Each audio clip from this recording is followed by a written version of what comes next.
കോഴിക്കോട് നാദാപുരം തൂണേരിയിൽ CPIM പ്രവർത്തകനെ വെട്ടിക്കൊന്നു. ഡിവൈഎഫ്ഐ വെള്ളൂർ യൂണിറ്റ് കമ്മിറ്റി അംഗം ചടയൻകണ്ടി ഷിബിനാണ് കൊല്ലപ്പെട്ടത്. ഷിബിനൊപ്പം ഉണ്ടായിരുന്ന 6 പേർക്ക് കൂടി വെട്ടേറ്റു. വെട്ടേറ്റവരിൽ ഒരാളുടെ നില ഗുരുതരമാണ്. സംഭവവുമായി ബന്ധപ്പെട്ട് 5 പേരെ പോലീസ് കസ്റ്റഡിയിലെടുത്തു. വ്യാഴാഴ്ച രാത്രിയാണ് തൂണേരി വെള്ളൂർ സ്കൂളിന് സമീപം വെച്ച് ഷിബിന് വെട്ടേറ്റത്.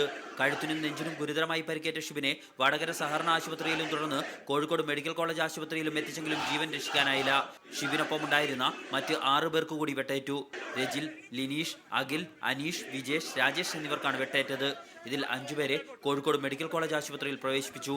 അക്രമത്തിന് പിന്നിൽ മുസ്ലിം ലീഗ് പ്രവർത്തകരാണെന്ന് CPIM ആരോപിച്ചു. ഒരു മേഖലയെ കലാപഭൂമിയാക്കാനുള്ള വളരെ ആസൂത്രിതമായ ഒരു ശ്രമമാണ് ഈ കൊലപാതകത്തിനും ആക്രമത്തിനും പിന്നിലുള്ളത് എന്ന് കാണേണ്ടതുണ്ട്. സ്ഥലത്ത് പോസ്റ്റർ പതിക്കുന്നതുമായി ബന്ധപ്പെട്ട് ചില തർക്കങ്ങൾ നിലനിന്നിരുന്നു.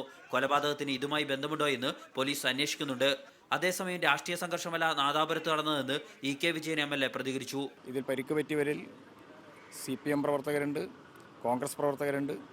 അപ്പോൾ അതുകൊണ്ട് തന്നെ ഇതൊരു രാഷ്ട്രീയ സംഘടനത്തിൻ്റെ ഭാഗമല്ല. അതിൻ്റെ ഗൗരവം കൂടി ഉൾക്കൊണ്ടുകൊണ്ടായിരിക്കണം പോലീസും ഗവൺമെന്റും ഈ വിഷയത്തിൽ ഇടപെടേണ്ടത്. എന്നാൽ കൊലപാതകത്തിൽ പാർട്ടിക്ക് പങ്കില്ലെന്ന് വിശദീകരിച്ചു മുസ്ലിം ലീഗ് ജില്ലാ നേതൃത്വവും രംഗത്തെത്തി. സംഭവവുമായി ബന്ധപ്പെട്ട് 5 പേരെ നാദാപുരം പോലീസ് കസ്റ്റഡിയിലെടുത്തു. ഇവരെ ചോദ്യം ചെയ്തു വരികയാണ്. നാദാപുരം മേഖലയിൽ പോലീസ് നിരോധനാജ്ഞ പ്രഖ്യാപിച്ചു. കൊലപാതകത്തിൽ പ്രതിഷേധിച്ച് വടകര താലൂക്കിൽ LDF ഹർത്താൽ ആചരിച്ചു. അതിനിടെ തൂണേരിയിൽ മുസ്ലിം ലീഗ് പ്രവർത്തകരുടെ വീടുകൾക്ക് നേരെയും അക്രമമുണ്ടായി. റിപ്പോർട്ടർ, കോഴിക്കോട്.